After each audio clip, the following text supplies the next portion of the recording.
একদিন এখানে ছবি তুলছিলাম যখন আমার বয়সী দুটো ছেলের সাথে দেখা হলো। ওরা ওই মাঠে এসছে ওদের জমি দেখাশোনা করতে করতে। ওরা আমার ক্যামেরা দেখে আমাকে বললো, নয়ন সরকার নামের একটা ছেলে আছে, ভগবানগোলা বাড়ি, ও এখানে ছবি তুলতে আসে মাঝে মধ্যে, আর ওর প্রোফাইলে শুধুই পাখির ছবিতে ভর্তি।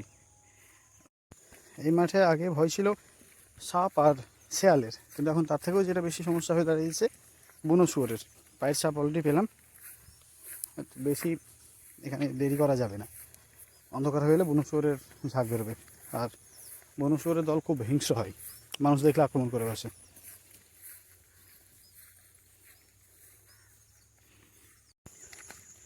লালমনিয়া ছাড়াও সাইবেরিয়ান স্টোন চ্যাট, ওয়েভার, বায়া ওয়েভার, গ্রাস বার্ড, প্রিনিয়া, এগুলো তো আছেই।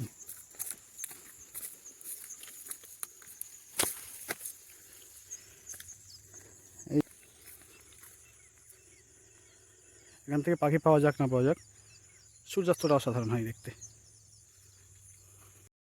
গত 9 তারিখ প্রায় 200টির টিল আর গার্গেনির ঝাঁক এখানে নামতে দেখেছিলাম। তো গিয়ে খোঁজ পাওয়া গেল সেটা আরও অনেক দূরে। মাটির অবস্থা, এখানে বাইক একদমই আনা যাবে না, চাকা ঢুকে যাবে।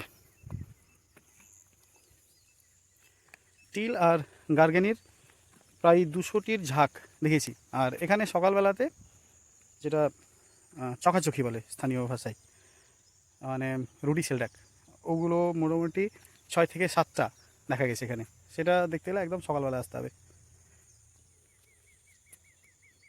যে সবুজ এগুলো এখন দেখা যাচ্ছে এখানে, এগুলো হচ্ছে ঝাউ গাছ।